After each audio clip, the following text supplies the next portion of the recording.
बिस्मिल्लाहिर्रहमानिर्रहीम। अस्सलाम वालेकुम स्टूडेंट्स।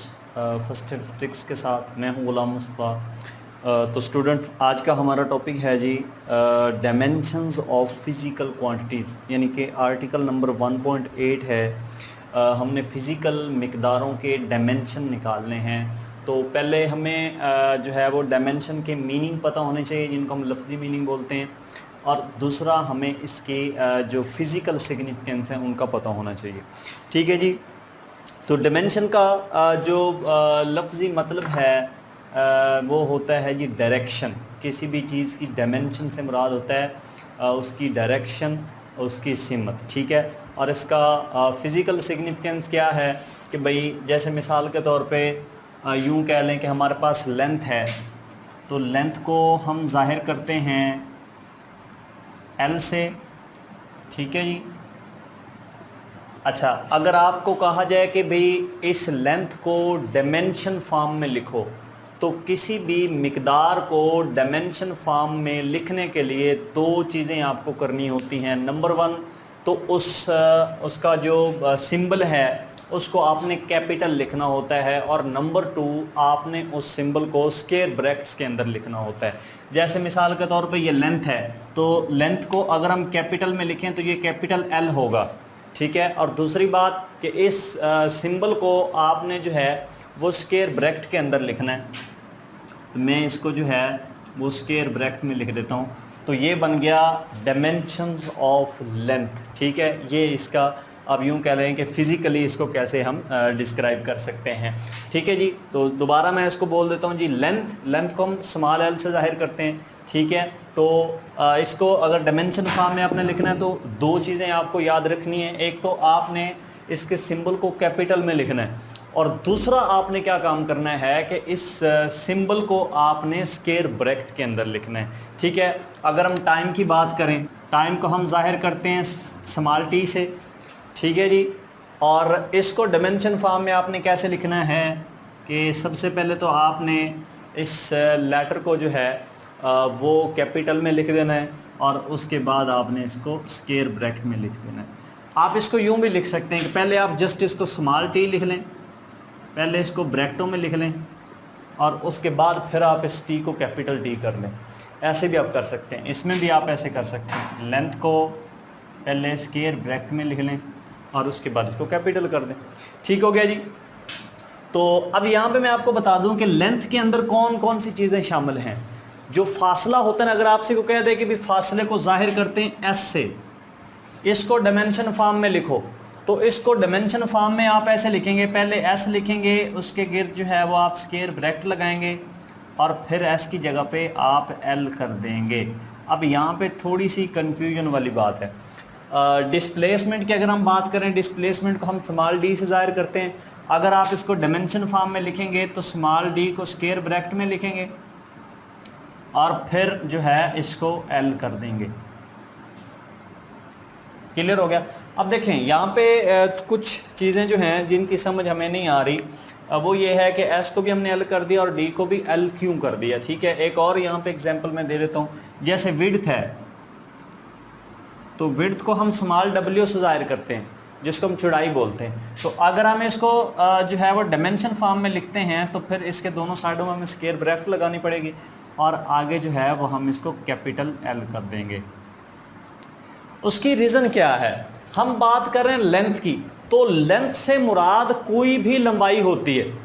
अब वो लंबाई चाहे फासला हो, चाहे डिस्प्लेसमेंट हो, या फिर वो विड्थ हो, वो लेंथ की कैटेगरी के अंदर ही आएगी। तो जहन में रखिएगा, जो फिज़िकल क्वांटिटीज़ हैं उनकी जो क्लासेस आगे बन जाती है। जैसे मिसाल के तौर पे हम लेंथ की बात करें तो लेंथ के अंदर फासला भी आता है। फासला क्या है? ये भी लंबाई होती है ना, दो पॉइंट्स के दरमियान ज़्यादा से ज़्यादा लंबाई। ठीक है। डिस्प्लेसमेंट ये भी लंबाई है, दो पॉइंट्स के दरमियान कम से कम लंबाई। ठीक हो गया। इसके बाद अगर हम विड्थ की बात कर लें तो ये भी जो है वो लेंथ ही होती है, लंबाई होती है उसका। अब दूसरा जो है इसका कंसेप्ट दूसरे तरीके से भी क्लियर कर सकते हैं कि अगर आप फासले का यूनिट देखें तो उसके लिए हम जो है वो किलोमीटर यूज़ करते हैं। तो किलोमीटर बेसिकली क्या है? लंबाई का यूनिट है। ठीक ठीक है जी। किलोमीटर को आप मीटर में कन्वर्ट कर लें वो एक अलग बात है। डिस्प्लेसमेंट है जी, डिस्प्लेसमेंट को भी हम किलोमीटर या मीटर उससे जाहिर करते हैं। तो किलोमीटर या मीटर किसका यूनिट है? वो भी लेंथ का यूनिट है। ठीक है, अगर हम विड्थ की बात कर लें, चौड़ाई की बात करें, तो वो भी क्या है? वो भी लेंथ है, उसका यूनिट मीटर होगा तो वो भी लेंथ है। तो हम कह सकते हैं कि जितनी भी चीजें जिनका यूनिट मीटर होगा या किलोमीटर होगा या मिलीमीटर होगा, सेंटीमीटर होगा, जो भी हो, ठीक है, मीटर में हो, तो वो चीज जो है वो लेंथ की कैटेगरी के अंदर आएगी, उसको हम लेंथ ही बोलेंगे। ठीक है जी। तो आप देखें डिस्प्लेसमेंट के डायमेंशन एल होते हैं। ठीक है, क्योंकि डिस्प्लेसमेंट क्या है? लंबाई है, और लंबाई का डायमेंशन मैंने आपको बता दिया है, वो कैपिटल एल होता है, उसको हम स्क्वायर ब्रैकेट के अंदर लिखते हैं। तो डिस्प्लेसमेंट भी तो लंबाई है ना, ठीक है, इसलिए यहां पे हम कैपिटल एल लिखेंगे और स्क्वायर ब्रैकेट लगा देंगे। फासला भी लेंथ है, ठीक हो गया। तो फासला चूंकि लेंथ है, इसलिए फासले के डायमेंशन भी वही होंगे जो लेंथ के डायमेंशन है। जो हमारे पास चौड़ाई होती है, इसका यूनिट भी मीटर है, ये भी लेंथ है, लिहाजा चौड़ाई के यूनिट भी इसके डायमेंशन भी वही होंगे जो हमारे पास लेंथ के यूनिट हैं। ठीक है जी। तो टाइम, इसको स्मॉल टी में लिख दिया मैंने, फिर उसको कैपिटल कर दिया। अच्छा, अगर बात आ जाए टाइम पीरियड की, ठीक है, टाइम पीरियड को भी हम टी से जाहिर करते हैं, लेकिन उसको हम जो है वो कैपिटल टी से जाहिर करते हैं। यहाँ पे आप लिख सकते हैं टाइम पीरियड। तो टाइम पीरियड को ऑलरेडी हम कैपिटल टी से जाहिर करते हैं, तो इसको आप सिंपल क्या लिख देंगे? टी ही लिख देंगे। तो टाइम पीरियड भी तो टाइम ही होता है ना, लिहाजा टाइम पीरियड के भी वही डायमेंशन होंगे जो टाइम के होंगे। क्लियर हो गया? ठीक है, तो ये कुछ चीज़ें मैंने आपको समझानी थी। इसके बाद आपने ये, अगर आपको असूल ये वाले याद हो जाते हैं, तो आप दुनिया की किसी भी मिकदार के डायमेंशन निकाल सकते हैं। अब आपको पता है कि दुनिया की जितनी भी मिकदारें हैं वो सारी की सारी सिर्फ 7 मिकदारों से मिलके बनी हैं। ठीक हो गया? तो अगर आप इन 7 मिकदारों के डायमेंशन याद रख लें तो फिर दुनिया की किसी भी मिकदार के आप डायमेंशन निकाल सकते हैं। ठीक है, फर्स्ट ईयर के अंदर मैं आपको जो है वो इन 7 मिकदारों के डायमेंशन नहीं बताऊंगा, इनमें से जस्ट 3 या 4 आपको बताऊंगा, वो आपने याद रख लेने। आपकी एफएससी के अंदर उससे हट के कोई डायमेंशन नहीं आएंगे। ठीक हो गया जी। तो एक बुनियादी मिकदार है हमारे पास लेंथ के डायमेंशन आप याद रखेंगे। लेंथ को किस जाहिर करते हैं? एल से, और इसको हम अगर डायमेंशन एनालिसिस के अंदर लिखना चाहें तो कैपिटल एल में लिख देंगे। ठीक हो गया? तो आपको लेंथ के डायमेंशन याद होने चाहिए। ठीक है, यहाँ पे लिख सकते हैं डायमेंशंस ऑफ लेंथ। ठीक है जी, उसको कैपिटल एल के अंदर आपने लिखना है। अच्छा, दूसरा जो आपने याद रखना है वो है जी टाइम, डायमेंशंस ऑफ टाइम। इसको स्मॉल टी से जाहिर करते हैं, इसको स्मॉल टी स्क्वायर ब्रैकेट के अंदर भी लिख सकते हैं, और फिर दूसरा काम आपने क्या करना है कि इसको आपने कैपिटल कर देना है। ठीक हो गया? और तीसरे नंबर पे जो आपने याद रखना है जी वो है मैस, डायमेंशंस ऑफ मैस। ठीक है, मैस को हम स्मॉल एम से जाहिर करते हैं। अगर आप मैस को डायमेंशन फॉर्म में लिखना चाह रहे हैं तो कैसे लिखेंगे? ऐसे भी आप लिख सकते हैं, लेकिन इससे अगला स्टेप आपने लाजमी करना है। वो कौन सा? कि आपने इस मैस को जो है वो कैपिटल कर देना है। अगर आप कहते हैं ना कि डायमेंशन ऑफ मैस, उसको आप ऐसे लिख दें तो ये करेक्ट नहीं है। ये तो जस्ट आपको बताने के लिए कि मैस के डायमेंशन लिखो। ठीक हो गया? तो उसके बाद आपने इसको क्या कर देना? कैपिटल। अब ये डायमेंशन बन गए किसके? मैस के। अच्छा, तो अगर आप ये 3 डायमेंशन याद रख लेते हैं, इन 3 मिकदारों के अगर आपको डायमेंशन याद हो जाते हैं तो आपकी एफएससी के अंदर जितनी भी मिकदारें हैं, जितनी मिकदारों के भी डायमेंशन आपने निकालने हैं वो आप निकाल सकते हैं, जस्ट इन तीनों को अगर आप याद रख लेते हैं तो। ठीक है जी। अब अगर आपसे को पूछ ले कि लेंथ के डायमेंशन क्या हैं, तो आप कहेंगे भाई कैपिटल एल स्क्वायर ब्रैकेट।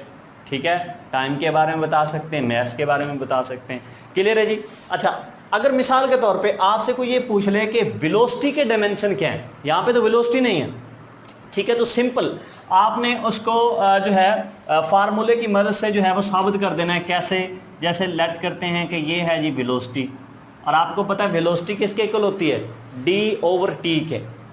ठीक है जी, d/t, क्योंकि इसकी डेफिनेशन हमने पढ़ी थी rate of change of displacement. ठीक है जी। तो ये हमारे पास v होगा d/t। अब हमने वेलोसिटी के डायमेंशन निकालने हैं, तो अगर हमें इन दो चीज़ों के डायमेंशन आते हैं, डिस्टेंस डिस्प्लेसमेंट और टाइम के, तो फिर हम वेलोसिटी के डायमेंशन निकाल सकते हैं। तो यहाँ पे आप लिखें dimensions of v, dimensions of v यानी कि वेलोसिटी है उसके डायमेंशन क्या हैं, इसको आप ऐसे लिख देंगे, स्मॉल v ही लिखेंगे और उसके गिर्द जो है वो स्क्वायर ब्रैकेट लगा देंगे, ठीक है। और v किसके इक्वल है, d/t, तो इसके गिर्द भी आप जो है वो स्क्वायर ब्रैकेट लगा देंगे। मतलब हमने वेलोसिटी को किस फॉर्म में लिख लिया, डायमेंशन फॉर्म में। तो क्या करेंगे, दोनों साइडों पे बड़ी ब्रैकेट यूज़ कर लेंगे, ठीक हो गया। अब ये वाली साइड बिल्कुल आपने वैसे ही रखनी है, यानी कि इसका मतलब होगा डायमेंशन ऑफ v। अच्छा यहाँ पे आप देखें तो ये वाली जो ब्रैकेट है, ये दोनों की ब्रैकेट आपने अलग अलग लिख देनी है, यानी कि जो d है उसको आपने ये अलग ब्रैकेट के अंदर लिख देना है, कैपिटल ब्रैकेट के अंदर, और जो टाइम है उसको आपने अलग से जो है वो कैपिटल, ये स्मॉल t है उसको भी आपने स्क्वायर ब्रैकेट के अंदर लिख देना है। अच्छा अब देखें, ये मैंने आपको बताया था कि ये डिस्टेंस है या डिस्प्लेसमेंट भी आप इसको कह सकते हैं। तो डिस्प्लेसमेंट बेसिकली है क्या, लेंथ। तो डिस्प्लेसमेंट के भी वही डायमेंशंस होंगे जो लेंथ के होंगे। तो लेंथ के क्या थे, और हमने पढ़ा था L, कैपिटल L था और स्क्वायर ब्रैकेट थी, ठीक है। और बटे में टाइम के डायमेंशन क्या थे, कैपिटल T। क्लियर हो गया। अब आपने क्या काम करना है कि ये जो अलग अलग ब्रैकेट के डायमेंशन फॉर्म में हम इसको ले आए, डायमेंशन फॉर्म में लाने के बाद आपने क्या करना है कि ये ब्रैकेट बिल्कुल फिर से वैसे ही कर देनी जैसे ये पहले थी, ठीक है जी। तो इसको आप लिखेंगे, ये ब्रैकेट एक ही दफ़ा लिख लेंगे, तो ये हमारे पास बन जाएगा L/T, ठीक हो गया। अब देखें ये T बटे में है, जब बटे के ऊपर आएगा तो इसकी पावर जो है वो माइनस में चली जाएगी, ठीक हो गया। तो ये बन जाएगा L/T⁻⁻1। तो ये किसके डायमेंशंस आ गए हमारे पास, वेलोसिटी के। तो अगर वेलोसिटी के डायमेंशन आपसे पूछ लिए जाएं तो आप कहेंगे L/T⁻1 स्क्वायर ब्रैकेट, ठीक है जी। तो ये डायमेंशन होंगे। एक तरीका तो ये है कि इसके फार्मूले की मदद से आप इसके डायमेंशन निकालें, और दूसरा तरीका आसान तरीन है कि आप वेलोसिटी के यूनिट से भी उसके डायमेंशन निकाल सकते हैं। वो कैसे, अब देखो वेलोसिटी का यूनिट क्या होता है, मीटर पर सेकंड।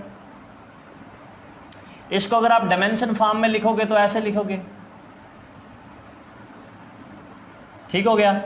अब मीटर है तो मीटर आपको पता है कि लेंथ का यूनिट है, तो मीटर के डायमेंशन वही होंगे जो लेंथ के डायमेंशन होंगे। तो m की जगह पे कैपिटल L आ जाएगा, समझा रही बात की, क्योंकि m से क्या मुराद है, मीटर, और मीटर किसका यूनिट है, लेंथ का, लिहाजा यहां पे क्या आ जाएगी, लेंथ आ जाएगी। और सेकंड किसका यूनिट है, टाइम का, तो यहां पे क्या आ जाएगा, टाइम का जो है वो डायमेंशन आ जाएंगे, और ये पावर -1 वैसे आ जाएगी। देखें ये दूसरे स्टेप के अंदर ही सॉल्व हो गया, क्लियर है। तो अगर किसी भी रकम का आपको फार्मूला आता है या उस रकम का यूनिट आपको आता है तो आप उसके डायमेंशन जो है वो निकाल सकते हैं। अच्छा अब हम डायमेंशन निकालते हैं जी एक्सेलरेशन के, डायमेंशंस ऑफ एक्सेलरेशन। ये मैं इसको A लिख देता हूँ, ठीक है जी। तो इसको आप यूं लिख सकते हैं, A लिखने के बाद इसको स्क्वायर ब्रैकेट के अंदर लिखें, ठीक है। और एक्सेलरेशन क्या होता है, rate of change of velocity, यानी कि वेलोसिटी बटा टाइम, ठीक है, v/t। इनके भी डायमेंशन फॉर्म में इसको हम लिख लेंगे, ठीक है। तो ये लेफ्ट साइड इसकी वैसे आ जाएगी, राइट साइड में आप ये ब्रैकेट अलग अलग कर देंगे, वेलोसिटी को ये ब्रैकेट अलग से दे देंगे, और जो टाइम है इसको आप ये ब्रैकेट अलग से दे देंगे, ठीक है जी। तो वेलोसिटी के डायमेंशन अभी हमने निकाले थे, वो क्या थे, L/T⁻1, ठीक हो गया जी। और ये टाइम के डायमेंशन क्या होते हैं, कैपिटल T, ठीक हो गया। अब आपने क्या काम करना है कि इनको एक ही ब्रैकेट के अंदर लिख लेना, क्योंकि हमने इसको डायमेंशन फॉर्म में लिख लिया है, L/T⁻1/T, और ये ब्रैकेट, अब ये T बटे के ऊपर जाएगा तो इसकी पावर भी -1 हो जाएगी, तो -1 और -1 ये हमारे पास L/T⁻2 हो जाएगा, और साथ में ये स्क्वायर ब्रैकेट। तो एक्सेलरेशन के डायमेंशन क्या होंगे, L/T⁻2। इसका दूसरा आसान तरीका कि आप एक्सेलरेशन के यूनिट से भी जो है ये इसके डायमेंशन आप निकाल सकते हैं। आपको पता है कि एक्सेलरेशन का यूनिट होता है मीटर पर सेकंड स्क्वायर, ठीक है। तो अगर आप इसको डायमेंशन फॉर्म में लिखें तो कैसे लिखेंगे, ये मीटर है, मीटर किसका यूनिट है, लेंथ का, यहाँ पे लेंथ के डायमेंशन आ जाएंगे। तो ये सेकंड टाइम का यूनिट है, लिहाजा यहाँ पे टाइम के डायमेंशन आ जाएंगे और इसकी पावर जो है वो -2 आ जाएगी।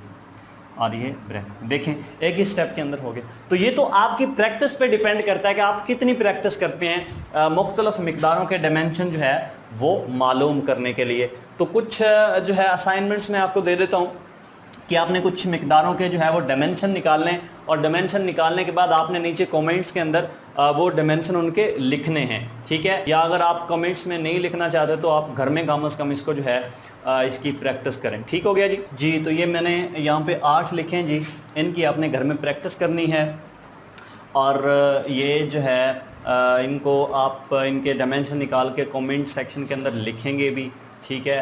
अच्छा, अगर इनकी समझ नहीं आ रही, मतलब इनका पता आपको नहीं चल रहा कि इनके डायमेंशन कैसे निकालते हैं, तो आप ये मुझसे पूछ सकते हैं कमेंट सेक्शन के अंदर भी, ठीक है जी। तो ये आप मुझसे पूछेंगे, मैं आपको दोबारा इनका जो है एक स्पेशल लेक्चर बना दूंगा जिसमें इन सब के जो है वो डायमेंशन आपको बता दूंगा। तो पहले आपने कोशिश करनी है, अगर आपको ये नहीं आते तो फिर मैं आपको समझाऊँगा, ठीक है जी। सबसे पहले फोर्स है जी, और इसके लिए हम फार्मूला लगाएंगे F = m में फ्रीक्वेंसी F है, डायमेंशंस ऑफ G, यानी कि G के आपने डायमेंशन निकालने हैं, विस्कोसिटी के डायमेंशन निकालने हैं जी, एरिया जो है उसके डायमेंशन आपने निकालने हैं, वॉल्यूम, प्रेशर और डेंसिटी के, इन सब के डायमेंशन आपने निकालने हैं। डेंसिटी को रो से जाहिर करते हैं, ठीक है। तो इन सब के डायमेंशन निकालने हैं जी, ठीक है। आई होप कि आपको आज के लेक्चर की समझ आई होगी।